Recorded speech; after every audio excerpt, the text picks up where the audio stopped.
오늘은 가스펠 프로젝트 1, 2권을 요약하는 그런 설교입니다. 그리고 책 내용을 요약하는 것이 아니라 이 가스펠 프로젝트 1, 2권이 다루고 있는 모세의 오경을 요약하는 것입니다. 이 모세 오경이라는 것은 모세가 쓴 5권의 책이기 때문에 모세 오경이라고 부릅니다. 여러분 기억하시죠? 창세기, 출애굽기, 레위기, 민수기, 신명기 이렇게 5권의 책입니다. 이 5권의 책은 사실 유대인들에게 굉장히 중요한 책이었습니다. 자, 여러분 신약의 말씀 생각해 보면 예수님 당시에 그런 유대인들이 모세와 그리고 모세의 책들에 대한 그 최고의 권위를 두고 소중히 여겼다는 것을 우리는 잘 알고 있을 것입니다. 우리가 잘 알고 있는 시편 1편 2절 말씀이 이렇잖아요. 복 있는 사람은 뭐죠? 여호와의 율법을 즐거워하며 그 율법을 주야로 묵상하는 자로다 라고 말을 하죠. 근데 여기서 이 율법이 바로 모세 오경입니다. 히브리어로는 토라라고 말하는데요, 바로 이 모세 오경을 주야로 묵상한 자가 복되다 라고 말하니까 굉장히 중요하죠. 저는 오늘 그 민수기 30장 15절로 20절을 통해서 모세 오경 전체를 좀 요약해 보려고 합니다. 지금 모세는 가나안 땅 맞은편에 있는 그 모압 평지에서 이스라엘 백성들에게 설교를 하고 있습니다. 그 설교집이 바로 신명기입니다. 근데 이 모세가 전하는 이 설교는 시내산에서 1세대들에게 주었던 그 여호와의 율법, 10계명을 포함한 그 율법들에 대한 것들입니다. 본질상 첫 번째 율법과 다를 바가 없었지만 회중이 다릅니다. 우리가 잘 아는 것처럼 1세대들은 불순종했기 때문에 광야에서 40년 동안 헤매다 죽었고요. 이제 모세의 설교를 듣는 사람들은 2세대들입니다. 근데 이 모세의 마음은 어땠을까요? 이제 첫 세대들은 일찍이 율법을 들었지만 이제 다시 그들에게 이 설교를 하면서 예전에 주어졌던 그 율법을 갱신하려고 하는 것이죠. 그래서 그 갱신의 책이라고도 불립니다. 그래서 다시 한번 율법이 그들에게 새롭게 들리기를 소망하는 마음으로 지금 설교하고 있는 것입니다. 더해서 모세 오경의 이 저자의 설교이기 때문에 아마도 이 신명기의 이 설교는 모세 오경의 모든 언어들을 응축하고 있고 그 내용들을 잘 아는 상태에서 그 내용을 설교한다고 생각하면 좋습니다. 신명기의 마무리에 위치한 오늘 본문을 우리가 자세히 보면요, 모세 오경 중에 한 본문이 떠오릅니다. 한번 제가 15절로 18절 말씀 한번 다시 한번 읽어드릴게요. 혹시 한번 생각하면서 모세 오경의 말씀 중에 어디가 떠오르는지 한번 생각해 보십시오. 보라, 내가 오늘 생명과 복과 사망과 화를 내 앞에 두었나니 내가 오늘 내게 명령하여 내 하나님 여호와를 사랑하고 그 모든 길로 행하며 그의 명령과 규례와 법들을 지키라 하는 것이라. 그리하면 내가 생존하며 번성할 것이요 또 내 하나님 여호와께서 내가 가서 차지할 땅에서 내가 복을 주실 것입니다. 그러나 내가 만일 마음을 돌이켜 듣지 아니하고 유혹을 받아 다른 신에게 절하고 그를 섬기면 내가 오늘 너희에게 선언하노니 너희가 반드시 망할 것이라. 너희가 요단을 건너가서 차지할 땅에서 너희의 날이 길지 못할 것입니다. 어디 말씀이 좀 생각나셨나요? 창세기? 네? 어디요? 창세기까지 너무 좋은데 몇 장이라고 하니까 모르겠지만 아마도 거기 아니세요? 창세기 2장에 에덴 동산에서 아담과 하와에게 명령하시고 그 명령을 어겼을 시에 어떤 결과가 있을 것이다 라고 하는 그 말씀과 너무나 잘 닮아있지 않습니까? 모세는 지금 하나님의 약속하신 땅을 지금 보고 있잖아요. 그걸 바라보면서 지금 하나님의 임재가 있었던 에덴 동산을 생각하고 있는 거예요. 잠시 한번 창조의 현장으로 한번 가보십시다. 하나님은 온 세상을 지으시고 마지막에 그 모든 것을 다스릴 사람을 하나님의 형상대로 지었습니다. 이 하나님의 형상대로 사람을 지었다는 데는 두 가지 의미가 있습니다. 하나는 인간을 하나님의 거울로 지었다는 것입니다. 즉 하나님의 성품, 하나님의 인간은 아니지만 하나님의 인격, 그리고 하나님의 마음, 그리고 하나님의 권능, 그 모든 위엄을 드러내는 그런 거울로 하나님이 지으셨다라는 게 하나님의 형상대로 지었다는 말이고요. 두 번째는 하나님의 대리자로서 온 세상을 다스리도록 지었다는 것입니다. 그래서 이 두 가지를 더하면 어떻게 말할 수 있을까요? 이렇게 말할 수 있겠죠? 하나님께서 사람을 지으신 목적은 하나님의 마음과 하나님의 뜻을 따라 온 세상을 다스리도록 인간을 지은 것입니다. 인간을 통해서 온 세상을 통치하시는 하나님의 방식은 또 이 금령의 명령에 가장 잘 드러나요. 뭐냐면 쉽게 말하면 인간은 하나님의 말씀을 순종하는 위치에서만 하나님을 드러내는 가장 깨끗한 거울이 될 수 있다라고 말하는 거예요. 그리고 인간은 하나님을 왕으로 모실 때에만 하나님을 대신한 왕으로서 이 땅을 바르게 다스릴 수 있다라고 말하는 것이 이 금령의 명령에서 보여주는 것입니다. 그래서 순종과, 그리고 이 명령을 주시고 나서 이 순종과 불순종에 대한 그 대가는 분명합니다. 하나님의 말씀에 순종하면 영원한 생명의 기쁨에 들어갈 것이고, 하나님 말씀에 불순종하면 생명의 근원인 하나님으로부터 끊어졌으니까, 그걸 거절했으니까 죽음을 자취하는 것이죠. 스스로 죽음을 취하게 되는 것입니다. 우리는 여기에서 모세가 가나안 땅으로 나아갈 이스라엘 백성에게 왜 이 에덴 동산의 이 기억을 떠올리는 모든 표현과 구조로 이렇게 축복과 복의 저주를 약속하셨을까를 한번 생각해 볼 필요가 있습니다. 물론 그런 거 있잖아요. 실패의 역사를 한번 떠올릴 수 있는 구조를 가져감으로 경각심을 심어주려고, 이렇게도 우리가 말할 수 있을 것입니다. 그러나 근본적으로 다른 이유가 있습니다. 하나님께서는 가나안에 이제 이스라엘 백성이 세울 하나님의 나라는 에덴 동산의 회복이라는 거예요. 이 굉장히 중요해요. 에덴 동산의 회복으로 가나안 땅에 이스라엘 백성이 들어가는 것입니다. 에덴 동산이란 한마디로 뭐냐면 하나님의 임재가 있는 나라입니다. 하나님이 왕으로 계신 나라입니다. 그래서 이 왕이신 하나님이 하나님의 형상대로 지은 인간들이 그 왕이신 하나님의 말씀에 순종함으로 하나님의 성품과 하나님의 됨됨이, 하나님의 어떠하심을 드러내므로 그 땅에 복과 은혜가 넘치게 하는 것, 그것이 바로 이 에덴 동산에 가지신 목적이었고, 이제 가나안 땅에 들어가는 이스라엘 백성을 향하여 하나님이 가지신 목적인 것입니다. 이제 이스라엘 백성은 가나안 땅에 들어가서 하나님의 율법의 말씀에 순종함으로 이제 하나님의 나라를 세우게 될 것입니다. 하나님을 드러낼 것입니다. 그래서 이걸 우리가 뭐라고 부르냐면 이스라엘 백성을 제사장 나라로 불렀다라고 불러요. 제사장 나라는 뭐냐면 하나님을 드러내는 나라. 그래서 이방 민족이 자신을 보고 하나님을 만나게 하는 나라, 그게 바로 제사장 나라입니다. 하나님은 온 세상을 창조하시고 사람을 지으신 이 처음의 목적을 한 번도 포기한 적이 없다라는 걸 여기서 분명히 우리가 볼 수 있습니다. 한 번도 하나님은 이 목적을 포기한 적이 없어요. 모세가 어떻게 이런 이해를 갖게 되었는지 이제 창세기부터 한번 차근차근 권별로 한번 짧게 요약하며 한번 이해해 보십시다. 이제 창세기를 한번 생각해 보겠습니다. 창세기는 근원의 책이라고 불립니다. 왜 근원의 책일까요? 1장부터 11장까지는 우주의 근원, 온 인류의 근원을 다루고 있고요. 12장 이후로는 이스라엘 민족의 근원을 살피고 있기 때문에 그렇습니다. 한번 창조를 생각해 보십시다. 혼돈하고 공허하며 어둠과 물에서 온 우주와 이 세상을 창조하셨다라고 말하고 왔습니다. 그리고 나서는 사람을 하나님의 거울과 대리자로 창조하셨습니다. 그리고 그에게 선악을 알 수 있는 자유를 주셨습니다. 참된 선과 자유가 무엇입니까? 오직 하나님의 말씀을 신뢰하고 행하는 것이 선이고요, 오직 하나님의 말씀 안에서만 자유할 수 있는 것이 인간입니다. 그러나 이 첫사람은 하나님의 말씀 아래에 있는 것이 억압이라고 생각했고요, 하나님의 권위와 하나님의 말씀을 깨뜨리고 나 자신의 선을 이루려는 이기적인 마음을 갖게 되었습니다. 이것이 죄입니다. 죄는 자신을 움직이는 욕심입니다. 그래서 나 자신과 내 집단을 위한 선이라면 다른 사람과 다른 집단에게 피해를 끼치더라도 그들의 선 이익을 쟁취해서라도 내 선을 이루겠다라고 생각하는 게 바로 죄의 모습입니다.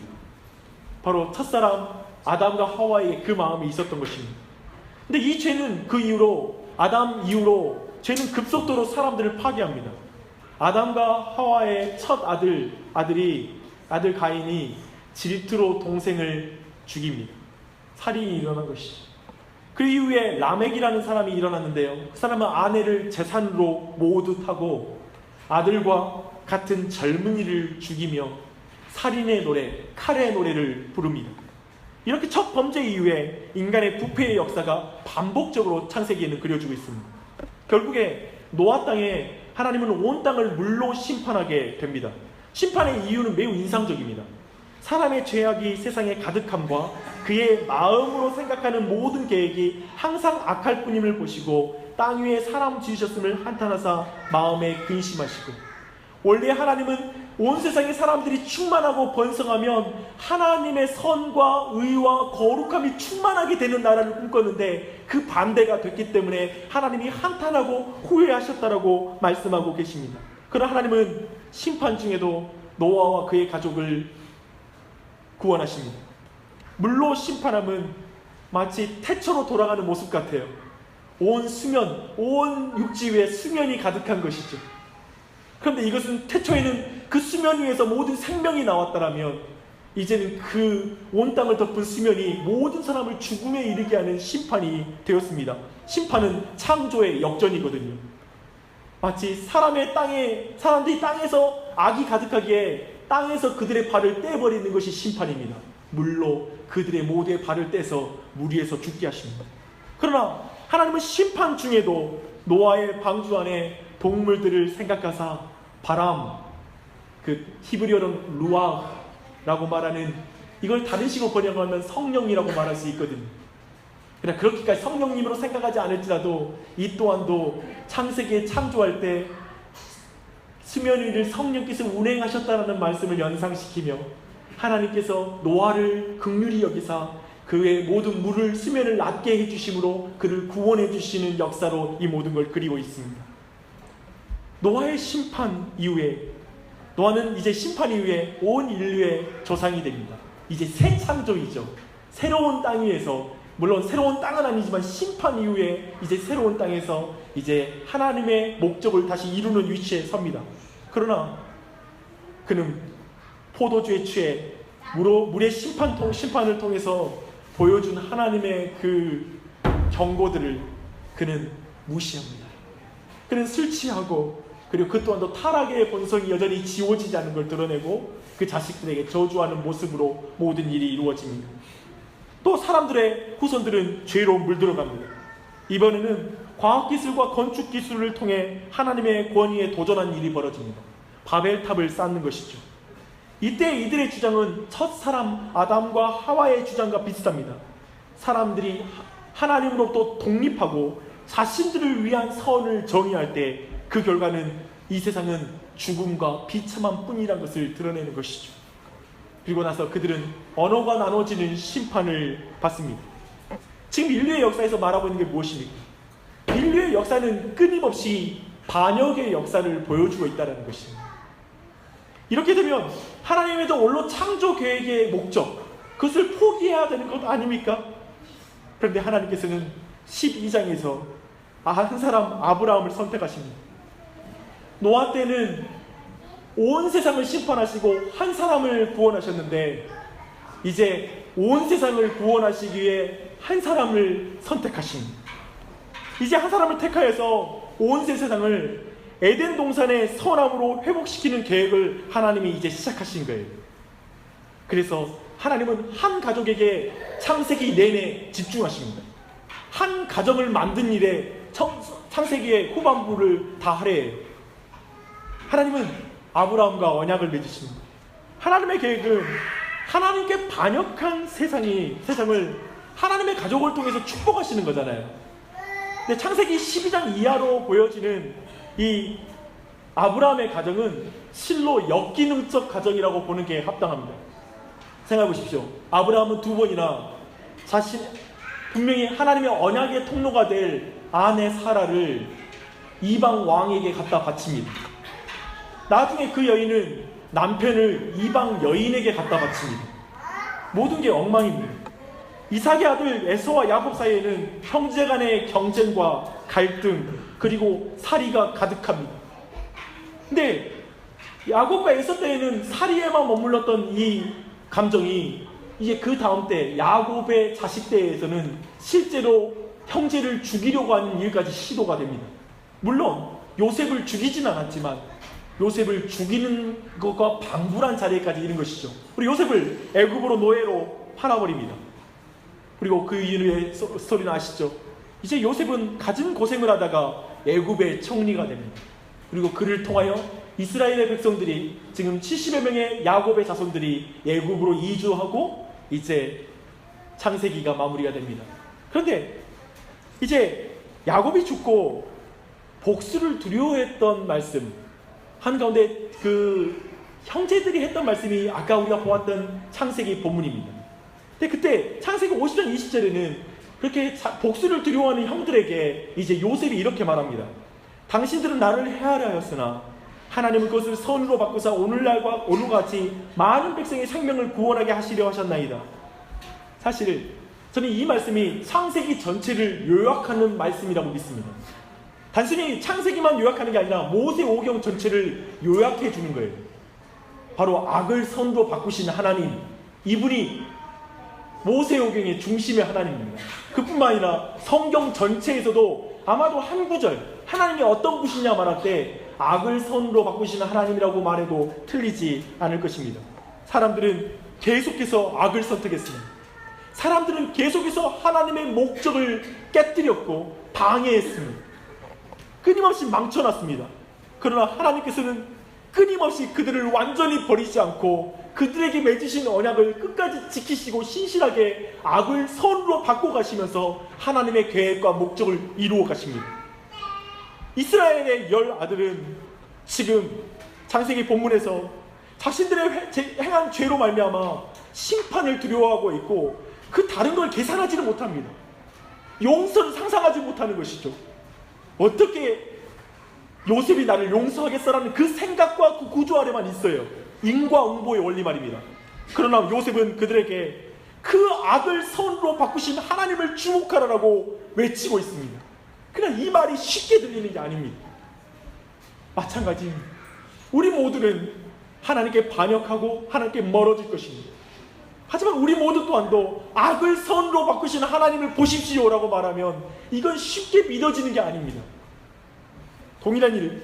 그러나 끊임없이 창세기는 그걸 말하고 있습니다. 창세기가 전하고 싶은 메시지입니다. 그런데 도대체 어떻게 이 가족을 통하여 이런 엉망인 가정을 통하여 반역하는 세상에 에덴 동산을 회복시킨단 말입니다. 그래서 출애굽기로 이어집니다. 근데 이 출애굽기라는 책은 구원의 책 그리고 구속의 책이라고 불립니다. 이스라엘이 이제 애굽에 들어간 지 400년이 지났습니다. 출애굽기는 하나님이 아브라함에게 맺으신 언약, 즉 그 백성을 모래와 같이 많게 하시겠다라는 그 약속을 그대로 이루셨어요. 그래서 그 백성이 200만 명에 헤아릴 수 있는, 수에 헤아릴 수 있는 많은 숫자가 되었습니다. 근데 문제는 그들이 지금 애굽의 노예가 되어서 핍박과 억압과 노동 착취와 고통을 당하고 있다는 것입니다. 하나님은 10가지 놀라운 재앙을 통해서 그리고 홍해의 이적을 통해서 이스라엘 백성을 애굽에서 꺼내십니다. 이것이 출애굽기의 첫 번째 스토리입니다. 이스라엘 백성을 애굽에서 구원하실 때 이때에도 창조의 어휘들이 사용됩니다. 구름과 흑암, 깊음, 물, 그리고 노아를 구원하셨던 상황들이 그대로 표현돼요. 바람이 밤새도록 바닷물을 물러가게 하시니 물이 갈라져 바다가 마른 땅이 되었다. 지금 모세는 구약에 있는 모든 이미지들, 그리고 이미 모세오경을 쓴 저자로서 최고의 신학자잖아요. 그 사람으로서 지금 이스라엘 백성은 자신들이 경험한 놀라운 심판과 구원, 그리고 그 초자연적인 사건들은 창조의 하나님이요 심판의 주님이시요 그리고 긍휼을 베푸시는 하나님, 그 하나님이 이 놀라운 구원을 행하셨다는 걸 그들에게 말해주고 있는 것입니다. 왜 이스라엘 백성을 이렇게 놀랍게 구원하신 것입니까?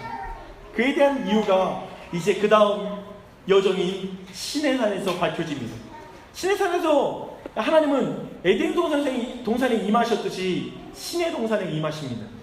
시내 동산은 사실 에덴 동산을 보여주는 것입니다. 참으로 구원의 목적, 창조의 목적은 여전히 변하지 않은 거예요. 그래서 거룩하신 하나님의 임재예요. 하나님이 임재하는 에덴 동산이었듯 이제 신의 산에 여호와가 임재하는 것입니다. 19장을 보니까 이스라엘 백성은 여호와의 임재 앞에 나아가길 두려워서 모세에게 대신 나가라고 말합니다. 그래서 모세가 대신 나아가서 하나님과 언약을 맺습니다. 언약은 하나님과 인간이 맺는 법적인 계약을 말합니다. 근데 그 언약은 에덴성에서 첫사람 아담과 하와가 맺은 언약과 동일한 언약입니다. 율법은 많지만 율법은 이 십계명을 기초로 하는 것입니다. 이 언약에서 하나님은 이스라엘 백성에게 딱 하나만을 원합니다. 뭘 원하냐면 하나님을 믿는 것입니다. 마치 이스라엘 아담과 하와가 하나만 지키면 되잖아요. 하나님을 나의 왕으로만 믿으면 되잖아요. 동일하게 지금 이 십계명의 근본적인 것을 요구하는 건 한 가지예요. 하나님을 나의 왕으로 인정하고 믿는 거예요. 하나님을 믿음으로 하나님을 대표하는 민족이 되는 것이고, 그리고 율법에 순종함으로 하나님을 드러내는 민족이 되는 것입니다. 이스라엘 백성은 모세에게 전해드린 율법을 따르겠다고 말을 합니다. 하지만 얼마 가지 못해서 언약을 바로 깨뜨립니다. 어떻게 깨뜨리죠? 황금 무상을 만들어 제1계명과 2계명을 깨뜨립니다. 그 돌판도 깨집니다. 이쯤 되면 하나님의 계획을 버려야 되는 거 아닙니까? 그러나 하나님은 모세의 기도를 드시고 이스라엘을 버리지 않으십니다. 하나님의 임재 앞에 나아가기를 원치 않는 이스라엘의 중앙에 임하겠다고 도리어 다른 계획을 말합니다. 하나님을 떠나시는 게 아니라 도리어 너희 중앙에 임하겠다. 뭐냐면 성막을 너희에게 주시겠다라고 이어지는 것입니다. 이 성막은 사실 에덴 동산을 옮겨놔 놓은 듯한 설계를 가지고 있습니다. 그래서 성막에 들어가는 순간 누구든지 이곳이 에덴 동산이라는 것을 연상하게 모든 실내에 장식과 조각을 했습니다. 그래서 그런 상징들이 성막에는 가득합니다. 모든 꽃 모양들, 그리고 천사와 금, 보석들, 이 모든 것은 에덴 동산을 떠올리는 것입니다. 그래서 에덴 동산의 축소판이 성막이라고 이해하면 됩니다. 그리고 와서 모세는 성막에서 제사를 드립니다. 이때 하나님은 성막에 임하시죠. 이스라엘 가운데 이제 하나님이 임재하신 거예요. 그래서 출애굽기의 절정은 이 성막 마지막에 50장에 이 임재하는 장면이에요. 이것은 하나님이 그토록 보기를 원했던 일입니다. 과거에 불타는 떨기나무에 당돌하게 다가섰던 호기심 많은 모세도 이 성막에는 들어가지는 못합니다. 그런데 하물며 하나님의 언약을 깨뜨린 이스라엘 백성은 어떻게 이 성막 안에 들어가겠습니까? 그래서 마지막 출애굽기 50장은 이렇게 마무리가 됩니다. 이런 질문을 하고 끝나요. 언약을 깨뜨린 이스라엘 백성이 거룩하신 하나님과 어떻게 화해할 수 있는가? 문제는 언약을 깨뜨린 이스라엘 백성이 어떻게 그 임재 안에 들어갈 수 있느냐, 이 문제를 말하고 출애굽기가 마무리가 됩니다. 그리고 나서 레위기는 이 질문에 대한 답을 하는 책입니다. 그래서 레위기는 무슨 책이라고 부르냐면 거룩의 책이라고 부릅니다. 참 이게 재미있어요. 봐봐요. 창세기에서는 인간을 창조하셨죠. 그리고 타락한 인간을 위하여서 아브라함에게 언약을 맺으시고 끝나요. 근데 그 언약을 맺으신 것을 어떤 성취는 깊이 보지 못하죠. 그리고 나서 출애굽기에서는 구원을 하세요. 구원의 책이에요. 근데 거기에 멈추는 게 아니라 이제 하나님의 언약을 받고 구원을 받으면 이제 성화를 해야 된다는 거예요. 거룩해져야 된다는 거예요. 그래서 거룩의 책 레위기가 있는 거예요. 레위기가 없는 신앙은 없어요. 레위기가 없어서는 안 돼요. 근데 레위기는 그런 의미에서 11장 45절은 이렇게 말합니다. 나는 너희의 하나님이 되려고 너희를 애굽 땅에서 인도해낸 여호와라. 내가 거룩하니 너희도 거룩하라. 이걸 요구하는 것이죠. 하나님은 레위기에서 거룩하신 하나님의 임재 안에 들어간 이스라엘 백성, 거룩한 백성, 제사장 나라가 되기 위한 세 가지 길을 제시하는 게 레위기의 내용입니다. 종교적인 정결, 그리고 제사장의 역할, 그리고 도덕적 정결입니다. 이 세 가지가 하나님의 임재 안에 들어갈 수 있고 회복할 수 있고 그 안에 머물 수 있는 방법입니다. 그래서 종교적인 정결로 5가지 제사를 우리는 설교 말씀 통해 들었고요. 또 이스라엘의 절기를 지켜야 됩니다. 이때 제사장의 역할은 매우 중요하죠. 그렇죠? 제사장은 거룩하신 하나님의 인재에 가까이 나아가기 때문에 굉장히 중요합니다. 하나님의 인재는 너무나 좋은 것이지만 하나님을 거역하고 모욕하는 자에게 하나님의 인재는 굉장히 두렵고 무서운 일입니다. 위험한 것입니다. 그래서 제사장의 자격은 매우 까다롭고 그 제사장을 임명하는 문제 또한 매우 중요하게 엄격하게 다뤄집니다. 그게 레위기에서 다루는 내용입니다. 마지막으로 도덕적 정결입니다. 공의로운 삶, 사랑의 관계, 그리고 성적인 성결에 대해서 쭉 다루어 갑니다. 레위기는 종교적인 거룩만 다루는 것이 아니라 생활의 거룩까지 다룹니다. 이 말은 하나님은 우리가 예배 드릴 때에만 함께 하기를 원하시는 게 아니라 우리의 모든 삶 가운데 함께 하기를 원하신다는 걸 드러내는 것입니다. 그래서 그렇게 말씀하시는 것이죠. 그래서 레위기는 거룩의 책이라 불리기도 하고 성화의 책이라고 불리기도 하는 것입니다. 하나님이 이렇게 이스라엘을 구속하신 이유는 그들을 거룩한 나라가 되게 하기 위해서입니다. 거룩하신 하나님의 인재를 통해서 하나님의 말씀에 순종함으로 하나님을 드러내는 나라가 다시 이스라엘 백성인 것입니다. 그런 제사장 나라가 되는 것입니다. 근데 이런 레위기의 중심에는 대속죄의 일에 대한 자세한 내용이 기록되어 있습니다. 이미 부지중에 범한 죄인들의 죄를 어떻게 해결하는지도 이미 제사법에서 설명했습니다. 그런데 이 큰 민족의 안에 다 제사로서 정결케 되지 못하고 또 부정함이 발견되지 못한 죄들, 그런 마지막 그런 모든 죄를 위해서 1년에 한 번 대제사장에 의해서 대속죄일날 제사가 지내지도록 한 것입니다. 죄에 대한 철저한 경계와 그리고 거룩한 하나님의 인재에 대한 갈망을 보여주는 장면입니다. 제사와 죄에 대한 엄격함은 우리를 그 죄로부터 자유하게 하기 위함이라고 우리는 설명도 들었습니다. 하지만 하나님은 그만큼 언약을 깨뜨린 죄인과 함께하고 싶어한다고 보는 것 또한 맞는 해석입니다. 제사는, 레위기는 하나님이 우리와 함께하고 싶어하는 갈망이 표현된 책입니다. 특별히 대속죄일날 2마리 양은 지성소고 한 마리는 지성소 죽여주고 그 피를 가지고 거룩하신 하나님의 인재의 길로 성막으로 가져가 뿌렸지만 한 마리는 그 우리의 죄를 짊어지고 영문 밖으로 버림받고 유량하는 아사셀의 양으로 드려집니다. 이 두 가지의 극단적인 모습을 보여줘. 우리로 하여금 하나님의 인재 안에 들어가기 위해서 한편의 한 양은 우리의 죄를 짊어지고 유리하고 방황하는 자리로 나아가야 된다는 걸 보여주고 있는 것입니다. 점점 복음은 우리의 눈에 선명해지기 시작하고 있습니다. 참으로 레위기는 복잡한 규정으로 우리를 죄인으로 만드는 책이 아니라 모든 종류의 죄인들도 다시 하나님의 인재에 들어갈 수 있는 길이 있음을 알려주는 책인 것입니다. 그래서 레위기는 구약의 복음서입니다. 이렇게 해서 이스라엘은 모든 준비를 마칩니다. 하나님도 함께하지 않으십니까? 성막이 있지 않습니까? 그래서 이제 민수기로 들어갑니다. 민수기는 인도의 책이라고 말합니다.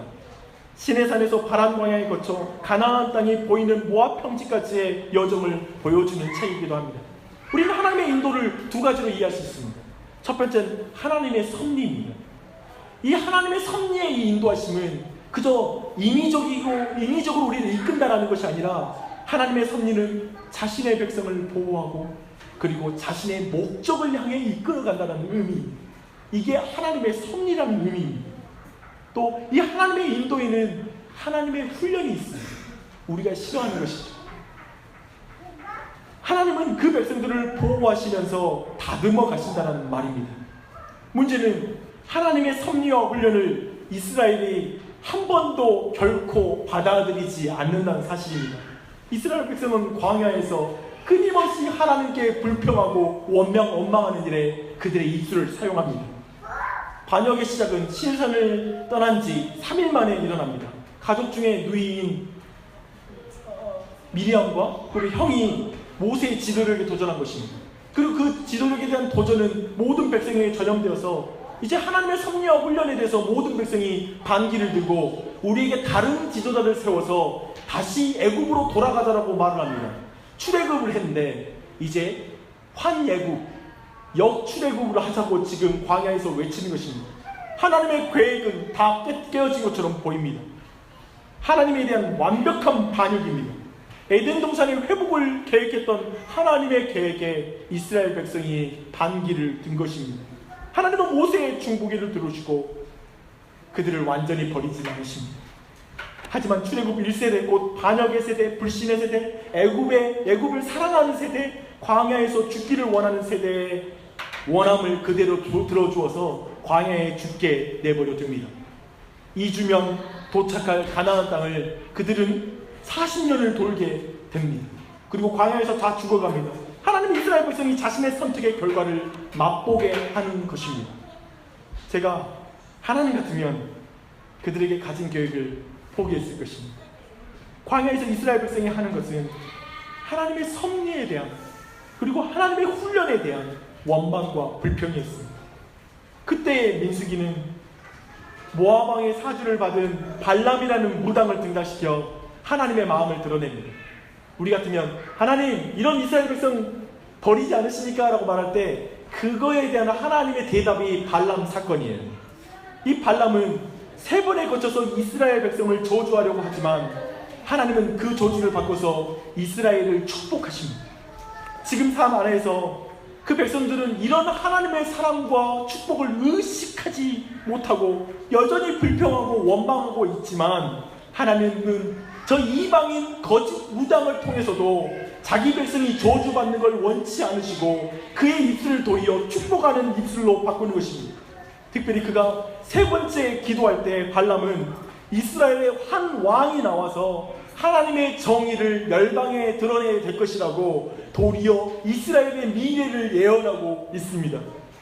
이게 이런 하나님께 불평하고 하나님의 섭리와 훈련을 받아들이지 않는 이스라엘 백성을 버리지 않습니까? 라는 질문하는 하나님의 질문하는 그 질문에 대한 하나님의 대답입니다.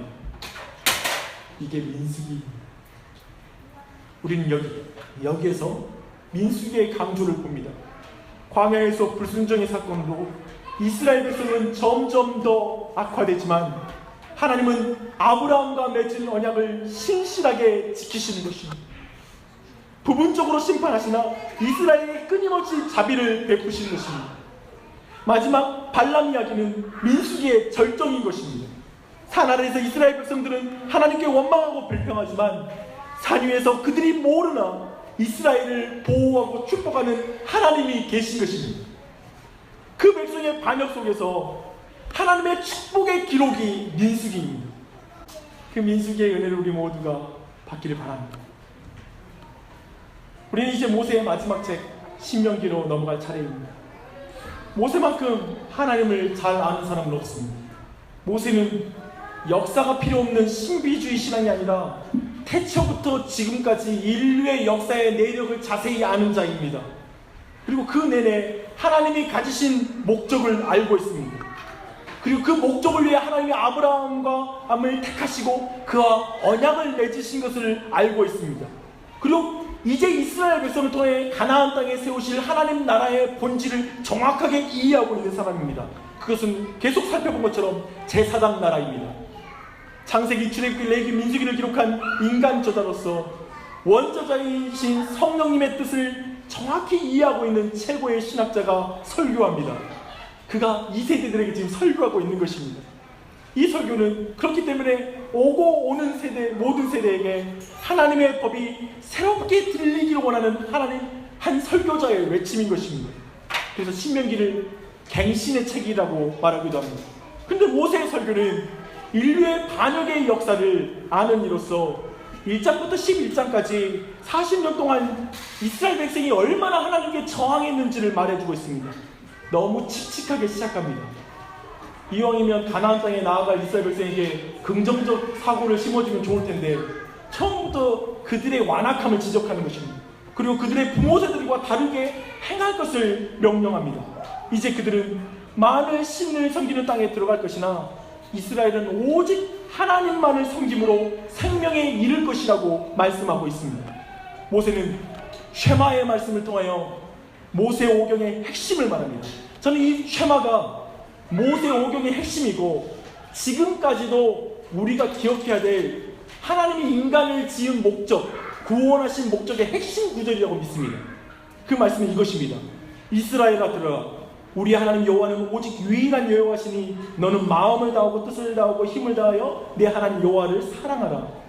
지난주에 우리가 다룬 것처럼 하나님이 사람을 창조하고 죄인을 구원하신 목적은 순종하라, 사랑으로, 이것입니다.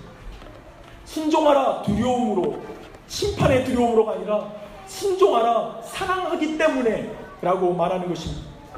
모세는 이스라엘이 하나님을 사랑하여 하나님의 말씀을 듣고 순종함으로 하나님과 맺은 언약이 성취된 것을 알고 있었습니다.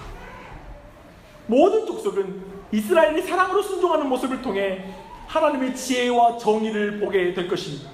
그렇게 함으로써 이스라엘은 모든 족속에게 복이 될 것입니다. 모든 족속은 이스라엘 백성이 하나님의 말씀을 사랑함으로 순종함을 통해 하나님이 함께 하시는 것을 보고 그 하나님이 나와 함께 하기를 원합니다라고 고백함으로 하나님의 복에 참여하게 될 것입니다. 이게 하나님이 가지신 계획이었고 모세는 그걸 정확하게 보고 있는 것입니다. 오늘 본문으로 돌아와 모세는 가나안을 하나님이 임재하는 에덴 동산으로 회복시키는 하나님의 목적을 분명하게 이해하고 있습니다. 삶과 죽음, 복과 저주는 하나님의 말씀을 지키는 것에 달려있고 그곳에 머물 수 있는 것도 순종 여부에 달려있다는 걸 모세는 말합니다. 그래서 간절히 이스라엘에게 순종할 것을 말합니다. 하지만 놀라운 역설이 계속 이어집니다. 하나님은 이스라엘 백성이 반역할 걸 알고 있었습니다. 31장 20절입니다. 내가 그들의 조상들에게 맹세한 바 젖과 꿀이 흐르는 땅에서 그들을 인도하여 들인 후에 그들이 먹어 배부르고 살찌면 돌이켜 다른 신들을 섬기며 나를 멸시하며 내 언약을 어기리니 아는 거예요. 그리고 모세도 이 인류의 역사의 반역 역사를 잘 알고 있는 모세도 어떻게 끝날지를 알고 있습니다. 내가 너희의 반역함과 목이 고든 것은 아나니 오늘 내가 살아서 너희와 함께 있어도 너희가 여호와를 거역하였거든 하물며 내가 죽은 후의 일이랴. 이스라엘은 첫사람 아담이 에덴에서 쫓겨났듯이 약속의 땅에서 쫓겨날 것입니다. 모세는 거기까지 말합니다. 모세는 이 인류의 이 반역의 역사의 근원을 잘 알고 있습니다. 진짜 원인은 이스라엘의 교만한 마음입니다. 모세는 이 마음이 이스라엘만의 문제가 아니라고 말합니다. 모세는 의도적으로 첫사람 아담과 하와의 타락과 함께 모든 인류가 가진 문제로서 마음의 타락을 말하는 것입니다. 모든 인간은 하나님을 사랑함으로 진정으로 하나님께 순종할 능력이 없다는 것입니다. 모세는 이스라엘의 완고한 마음을 잘 알고 있습니다. 그러나 모세는 그럼에도 불구하고 희망을 버리지 않은 것으로 보입니다. 이스라엘은 쫓겨나겠으나 하나님은 그들의 마음을 변화시키겠다고 약속하셨기 때문에 그렇습니다. 그걸 30장 6절에서 모세가 말합니다. 내 하나님 여호와께서 내 마음과 내 자손의 마음에 할례를 베푸사 너로 마음을 다하여 뜻을 다하여 내 하나님 여호와를 사랑하게 하사 너로 생명을 얻게 하실 것이며 모세는 쉐마의 말씀이 이루어질 것을 믿고 있습니다. 어느 날 이스라엘은 진정 하나님의 말씀을 듣고 사랑하는 마음을 갖게 될 것입니다. 모세는 그걸 바라보는 거예요. 그래서 이스라엘 백성에게 말하는 것입니다. 모세는 지금 다음 세대에게 설교할 때 그 어느 날 한 왕을 통하여 듣고 사랑할 수 있는 새로운 변화된 마음을 얻게 되기를 희망하며 순종할 것을 힘써 외치고 있는 것입니다. 불순종할 줄 알면서도. 역설이죠. 오늘 우리는 모세오경을 민수기 30장 15절로 20절 말씀을 통해 정리했습니다. 우리는 모세오경이 사람의 반역의 역사의 반복을 보여주고 있음을 보았습니다.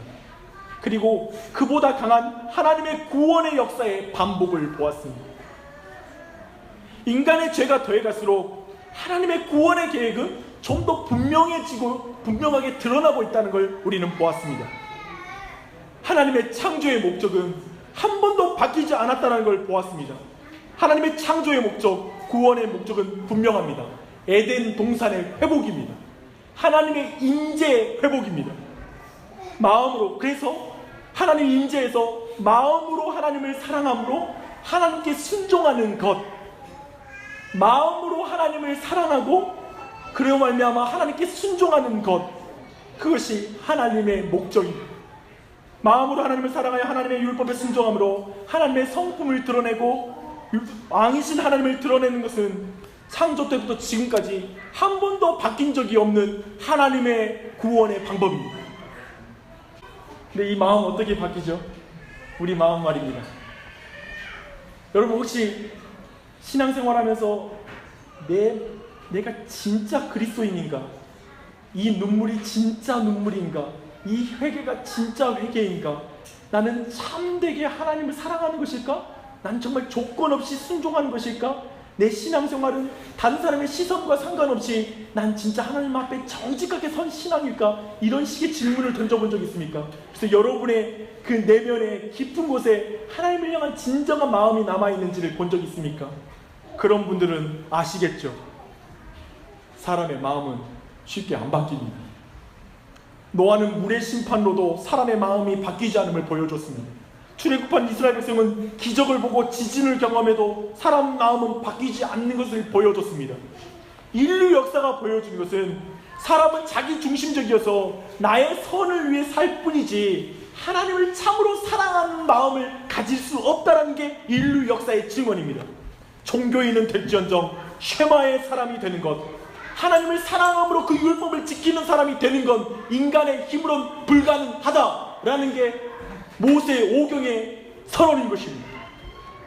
말씀을 보면 끊임없이 하나님이 선하게 안 보이고 나를 힘들게 한다고 생각하는 이 마음은 우리 안에서 죽어도 지워지지 않는 마음입니다. 하나님이 내 마음을 만져주지 않는 이상, 마음의 할례가 베풀어지지 않는 이상 율법은 내게 무거울 뿐입니다. 이 마음을 어떻게 변화될 수 있을까요? 전 여러분과 함께 발람을 한번 다시 주목했으면 좋겠습니다. 민수기의 끝자락에 있는 발람 말입니다. 발람은 산 위에서 이스라엘 백성을 저주하려고 하나 하나님은 복으로 바꾸십니다. 이스라엘 백성은 산 위에서 무슨 일이 일어난지 아무것도 모르나 하나님은 끊임없이 그 백성을 보호하고 축복하고 계신 것입니다. 이 저주를 축복으로 바꾸는 일, 우리의 악을 선으로 바꾸시는 하나님의 이 선하심을 만나지 않는 이상 우리의 마음은 바뀌지 않습니다. 무엇보다 2000년 전에 저 무당 발람과 비교할 수 없는 참된 선지자신 예수 그리스도께서 친히 산 위에서 자신들이 무슨 일을 하고 있는지 모르는 자를 향하여 용서를 간구하신 그 예수님을 만나지 않으면 사람의 마음은 바뀌지 않습니다. 자신을 향하여 쏟아지는 무서운 죄악을 십자가 위에서 자신의 죽음으로 대신 죽으신 예수님을 만나지 못한 사람의 마음은 바뀌지 않습니다. 그 죽음은 우리의 죽음을 죽이는 죽음이었습니다. 저 십자가에 죽는 예수님의 죽음 안에 내 죽음을 죽이는 역사가 일어난 것입니다. 참으로 내 모든 악을 선으로 바꾸시고 내 모든 저주를 복으로 바꾼 사건은 저 산 위에 2000년 전 저 예루살렘 성곽 그 산 위에 거친 갈보리산 위에 세워진 십자가 위에서 바로 일어난 것입니다. 우리가 아직 죄인 되었을 때, 하나님을 알지 못했을 때 하나님께서는 십자가에서 지고 우리를 위해 대신 죽으시고 모든 대속의 사역을 감당하신 것입니다. 마치 발람의 그 산에서 이스라엘 백성의 모습처럼 말입니다. 참으로 하나님의 형상이 아닌 하나님의 본체이신 성자 예수님이 하나님의 뜻에 완전히 순종하사 십자가의 마지막 피 한 방울, 숨 한 모금까지 다 쏟으셨습니다. 하나님을 온전히 사랑하지 못하는 나를 위해 율법에 완전한 순종을 하시고 다 이루셨다고 말씀하셨습니다. 그래서 다 이루지 못한 반역자들이 하나님께 받아들여지게 되었습니다. 저 광야로 버려진 아사셀이신 예수 그리스도께로 인해서 우리 모두는 이 세상의 광야로부터 하나님께 받아들여지게 되었습니다. 그래서 늘 반역하는 나, 말씀을 지키지 않고 고집대로 사는 나, 하나님의 인재를 잃어버린 내가 주님 앞에 서게 되었습니다. 언약의 신실하사 저주를 축복으로 바꾸시기 위해 산 위에 오르신 예수님이 말씀하십니다. 내가 다 이루었다. 내가 너희가 하지 못하는 것을 다 이루었다. 반역하는 너를 위한 구원의 사역을 다 이루었다. 믿으라. 믿고 구원을 받으라. 오직 그 메시아 참된 왕을 통해서만 우리 마음이 바뀝니다. 예수 사랑, 십자가 사랑으로만 우리 마음은 바뀝니다. 마음이 바뀌어 이제 우리 모두는 하나님의 창조의 목적을 이룰 수 있게 되는 것입니다. 십자가에 보이는 하나님의 본체가 드러내는 하나님의 사랑을 만날 때에만 우리의 딱딱한 마음이 부드러워지는 것입니다. 반역의 끝판왕인 나를 위한 순종의 왕의 완벽한 십자가의 순종과 사랑을 만날 때에만 우리의 완고한 마음이 겸손해지는 것입니다.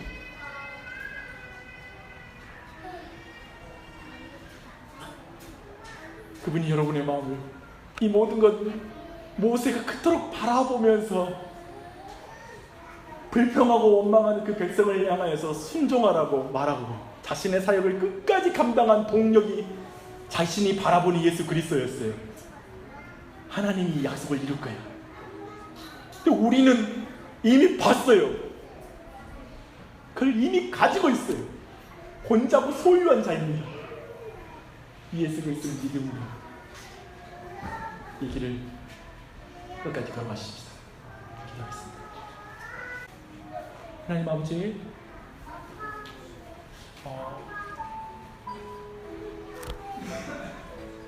모세오경이라는 큰 책을 짧은 시간에 도리어 너무 복잡하게 나누지 않았는지 걱정이 됩니다. 하지만 참 모세오경 가득히 인간의 반역의 역사가 있고, 정말 하나님의, 우리도 우리 계획을 깨뜨리는 사람이 밉고, 심지어 내 자식들도 내 계획대로 안 움직이면 짜증을 내고 화를 낼 때가 많은데, 하나님 아버지는 수천 년 동안 인류가 하나님께 반역의 역사를 하였음에도, 하나님께 반기를 두고 주님의 계획을 깨뜨렸음에도 불구하고 우리를 포기치 아니하시고 죄인들을 구원하시기 위한 하나님의 계획을 멈추지 않으시니 감사합니다. 역사에 우리가 누군가의 날량한 사랑에 긴 시간으로 인하여서 감동하듯이 우리를 향한 하나님의 사랑은 태초부터 내 이름을 아시고 모든 역사 가운데 이어온 사랑이 내게 전달되었음을 믿습니다. 그저 순간적인 사랑도 아니고 오랫동안 계획된 사랑이고 오랫동안 인내한 사랑이고 끝까지 참는 사랑이고 노하기를 더디하시며 자비와 인자가 풍성하신 사랑인 것을 믿습니다. 특별히 내 모든 악을 선으로 바꾸신 하나님을 보게 해주시옵소서. 우리 사랑하는 영혼들 눈을 열어주셔서 하나님을 악하게 보는 것이 아니라, 지금의 인도하심 앞에 원망하고 불평하는 것이 아니라, 지금의 훈련을 원망하고 불평하는 자리에 머무는 것이 아니라 하나님의 선한 손길임을 보게 해주시옵소서. 나를 위해 죽으신 주님께서 어찌 우리를 악하게 인도하시겠습니까? 어찌 우리를 죽이려고 인도하시겠습니까? 도리어 주님이 죽으셨잖아요. 주님, 이 예수님의 사랑, 하나님의 본체이신 하나님 예수 그리스도께서 십자가에서 드러내신 하나님의 온전한 사랑, 온전하게 하나님의 말씀의 순종을 통하여 온전한 다스림을 보이신 예수님을 우리가 만나게 해주시고, 우리 또한 예수님처럼 희생과 사랑으로 말씀의 순종함으로 우리 이웃들에게 내가 거룩한 하나님의 백성임을 드러내게 해주시고 왕같은 제사장이 될 수 있도록 은혜 베풀어 주시옵소서. 우리 각자의 사명을 일으켜 주시되 주님의 사랑으로 말미암아 온전히 사명을 일으켜 주시길 간절한 마음으로 기도합니다. 감사하며 예수님의 이름으로 기도합니다.